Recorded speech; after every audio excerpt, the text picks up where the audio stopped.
안녕하세요. 1995년부터 유산균에 관해서 연구를 해오고 있는 이일남이라고 합니다. 오늘은 유산균이 얼마나 좋은지, 어떻게 먹어야 하는지, 그렇게 먹었을 때 어떤 효과가 있는지 말씀드리도록 하겠습니다. 네, 우선 우리 몸의 소화기관에 대해서 먼저 말씀드리도록 하겠습니다. 유산균은 입에서부터 시작해서 항문까지 어디에나 있는 것이 유산균입니다. 그래서 유산균을 먹었을 때 입에서부터 보면 입에 저작운동, 녹말분해 해주는 것 뿐만 아니라 거기에 영양도 주게 되어지는데 입안이 헐었을 때 유산균을 먹어도 어느 정도 효과가 있다라고 얘기하고 있고요. 식도는 음식물 통로 역할을 해주고요. 위 같은 경우에도 이제 소화와 그 다음에 살균 이런 역할을 해주는 기관이긴 하지만 유산균은 헬리코박터 파이로리라고 하는 거 혹시 들어보셨을 거예요. 그 위에 염증을 일으켜주는, 그 다음에 심하면 위암을 일으키기도 한다라고 하는데요. 그런 나쁜 균들을 갖다가 제거하는데도 유산균이 또 역할을 또 해준 과정이 또 있습니다. 그 다음에 또 소장 같은 경우에는 이제 유산균이 주로 많이 이제 서식하는 곳인데요. 한 6에서 7m 정도 되는 이 기관 내에 가장 많이 서식하는 균종은 락토바실러스 애시도필러스라는 균종이 있고, 그 다음은 락토바실러스 살리바리우스라는 이제 균종인데요. 이런 균종이 충분하게 장 내에 많이 들어있으면 건강한 상태가 된다, 이렇게 얘기하고 있습니다. 그리고 대장 같은 경우에는 길이가 한 1.5m 정도 되는데 음식물 수분의 한 70%가 여기서 흡수가 되고 있죠. 이 대장에서 필요로 하는 유산균은 주로 비피더스 균종이라고 얘기합니다. 그래서 가장 많이 번식하는 균종은 롱검이라고 하는 균종, 그 다음에 비피덤, 브레비 이런 균종들인데요. 여러분이 유산균을 먹으면서 건강해지고 싶으시다면 이런 대장에서 필요한 균종을 섭취하는 것이 맞습니다. 그 다음에 직장은 이제 변주머니 역할을 해주는데요. 그리고 항문은 이제 수의근으로서 대변에 이제 작용을 관장을 해주는 기관입니다. 그래서 이 전체 기관에서 유산균이 분포하고 있다라고 보시면 되겠습니다. 소화기 계통에 대해서 이제 말씀드려 보겠습니다. 섭취하는 음식이라든지 질병 감염, 그다음에 약물 복용, 생활 환경 조건의 변화, 스트레스 이런 것들에 의해서 소화기 쪽에서 이제 문제가 생기게 되는데 균 쪽으로 보면 이제 장내 세균총이라고 얘기하는데요. 세균총이라고 하는 것은 나쁜 균, 좋은 균, 있어도 없어도 상관없는 균 다 합쳐서 이런 것들을 세균총이라고 얘기를 하는데요. 그 중에서 유익균이 이제 증가하게 되어지면 정상적이고 굉장히 건강한 상태가 잘 유지가 됩니다. 그런데 그 유해균들이 숫자가 더 많이 늘어나게 되어지면 장에 이제 이상이 생기고, 그래서 설사, 변비, 질병 이렇게 얘기하는데요. 그 TV나 이런 데 쪽에서 보면 다른 전문가들이 말씀하시는 거 보면 유익균이 한 8 정도 되고 유해균은 한 2 정도만 돼도 충분히 건강하다라고 얘기하는데요. 이런 유산균과 같은 유익균을 더 많이 늘려주시게 되면 훨씬 더 건강해지게 됩니다. 이런 소화기관이 이상하게 되어지면 이상 결과는 소화불량, 위궤양 외에 변비, 치열이나 치액 이런 것들도 나타나게 되고, 여러분 잘 알고 계시는 설사나 식중독 이런 것도 있고요. 그 다음에 발암물질들이 많이 만들어지게 되어지면 대장암이라든지 간단하게는 용종 같은 경우도 생길 수 있게 되고요. 항문암, 직장암 여러 다양한 문제들이 생기게 됩니다. 지금서부터는 유산균이 뭔지 말씀을 드려보겠습니다. 유산을 만들어내기 때문에 유산균 아니면 젖산균 이렇게 얘기를 하는데요. 일반적으로 유산균은 영양소를 분해를 해도 부패산물을 만들어내지 않습니다. 다시 말해서 유산균을 먹었을 때 방귀를 꼈다고 생각해 볼까요? 냄새가 안 납니다. 그만큼 문제가 없다는 얘기죠. 그래서 가장 기본적으로는 사람한테 유익한 세균이다라고 말씀드릴 수 있을 거고요. 지금 이제 화면에서 이제 보시는 것처럼 락토바실러스 같은 경우에는 이런 막대 모양으로 되어 있고요. 스트랩토코커스라고 하는 균종들 이런 것처럼 코커스가 붙는 것들은 이제 동글동글한 이제 모양을 가지게 됩니다. 유산균은 최초에 이용된 거는 아마 페르시아 이전이라고 얘기하고 있고요. 사람들한테 가장 많이 알려진 것은 그 러시아의 메치니코프 박사가 그 발효에 의한 불로장생설을 이제 발표하면서 알려졌는데요. 그 불가리아에 사는 사람들이 굉장히 장수촌이 많은데 왜 오래 살지 하고 조사를 해봤어요. 그랬더니 그 사람들은 밥만 먹었다면 요구르트를 먹더라고요. 그럼 요구르트가 효과가 있나? 라고 이제 조사를 해봤는데, 그 요구르트를 만들어주는 유산균이 실질적인 건강 효과를 낸다는 걸 알게 됐습니다. 그래서 그 발효에 의한 불로장생설을 발표하게 되어지면서, 그럼 사람들은 그거 먹으면 건강해지는 거야? 라고 생각하게 되어지고, 여러분이 알고 계시는 요구르트 제품들이 나오게 된 거죠. 유산균은 굉장히 많이 알려져 있습니다. 유제품류도 있고 양조 제품 쪽에도 있고 소세지도 있고요. 발효, 두유, 여러분이 잘 알고 계시는 건강기능식품 쪽에도 있는데요. 이렇게 아주 다양한 분야에서 이제 만들어지게 되는 만큼 이러한 유산균 제품들을 갖다가 꾸준히 섭취하는 거가 아주 좋은 효과를 내주게 됩니다. 특히 여러분은 지금은 이제 고기를 많이 먹고 있죠.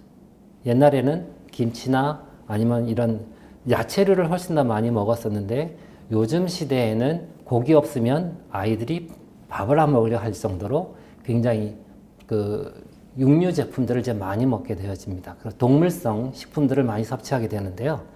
이렇게 동물성 식품을 섭취할 때에는 바로 동물성 식품을 발효한 음식을 먹어주는 거가 상당히 좋은 효과를 내줍니다. 옛날에는 김치만 먹어도 충분했었죠. 왜요? 그때는 고기를 많이 안 먹었었기 때문이죠. 그래서 그때에는 그 발효한 음식인 김치만 아니면 된장으로만 우리 장 건강을 잘 지킬 수가 있었지만 이제 고기 종류, 육류를 많이 섭취하는 요즘 세대에는 이런 유제품류를 발효를 해준 걸 충분히 같이 먹어주는 거가 건강을 지켜주는데 훨씬 더 도움이 됩니다. 그래서 그러한 것 중에서 선택해 놓은 것들이 있습니다. 그래서 사람한테 섭취를 했을 때 가장 장을 잘 건강하게 만들어 줄 수 있는 걸 중심으로 넣어 놓은 것들이 건강기능식품 쪽으로 제조가 되고 있습니다. 인체 장내 세균은 건강한 사람 분변에서는 1g에 3,000에서 한 5,000억 마리 정도가 있다라고 합니다. 그러면 거의 한 3분의 1에서 4분의 1 정도가 세균이라는 얘기죠. 그러니까 내가 변을 보게 되면 그 중에 3분의 1 정도는 세균이 나가는 겁니다. 그렇게 많은 세균이 바로 사람을 건강하게 만들 수도 있고 아니면 건강하지 못한 다양한 상태로 만들어줄 수도 있게 되는 거죠. 그래서 장내에 서식하는 세균의 종류가 100종류, 한 100주 이상 된다라고 얘기하고 있고요. 근데 그 중에서 오직 유산균만 장내 유익균이다 이렇게 얘기할 수가 되겠습니다. 그래서 일정한 유해균보다 유산균이 훨씬 더 많이 들어있는 상태로 유지하시길 바랍니다.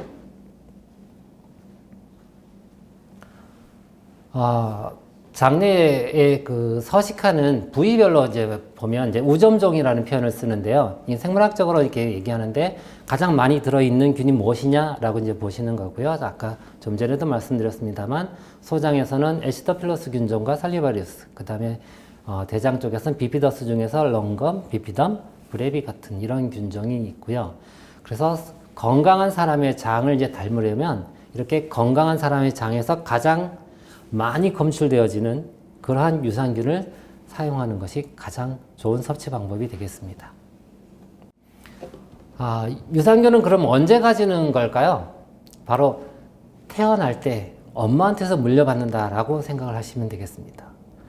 원래 엄마 뱃속에 있을 때는 완전한 무균 상태이죠. 이제 그러다가 정상적인 자연분만을 하면서 산도를 통과하죠. 질벽에 묻어있던 유산균이 애기 입으로 들어가거나 아니면 항문을 통해서 거꾸로 들어가게 됩니다. 그래서 불과 한 3일에서 5일 정도 지나면 장내에 유산균으로 가득 차게 되는 겁니다. 이렇게 가득 차게 됐을 때 태변이라고 해서 처음에는 까만 변을 좀 보다가 유산균이 완전히 정착을 하게 되면 노랗고 시큼한 냄새가 나는 이제 그런 변을 이제 보게 되어지는 거죠. 이게 바로 태어난 직후에 일주일 정도 안에 다 벌어지게 됩니다. 그래서 이런 유산균을 가지고 있는 아이들은 평생 동안 좋은 유산균을 가지고 건강한 상태를 유지하게 되는 거죠. 자, 그렇다면 우리 아이가 유산균을 못 가졌을 때 그럼 어떤 문제가 생길까요? 보통 이제 유산균이 해주는 역할은 장에 들어가서 장벽을 자극을 해줍니다.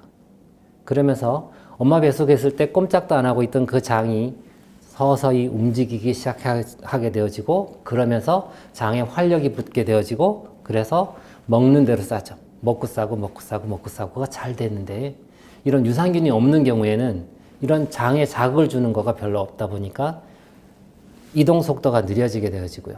그러다 보면 이상 유산균이 없는 상태다 보니 다른 잡균들이 자라게 되어지면서 설사가 일어난다든지 다른 변비가 일어난다든지 이런 문제들이 생기게 되어집니다. 자, 그렇다면 엄마가 물려주지 못했다면 먹여서라도 채워줘야겠죠. 좋은 유산균으로 채워주시기 바랍니다. 자, 이런 유산균이 많이 들어있을 때는 빠른 속도로 장의 자극에 의해서 잘 밀려 내려가게 되어지는데요. 이동 속도가 느려지게 되어지면 자, 개울에서 물이 흘러가는 속도가 느려지면 침전물들이 많이 쌓이죠.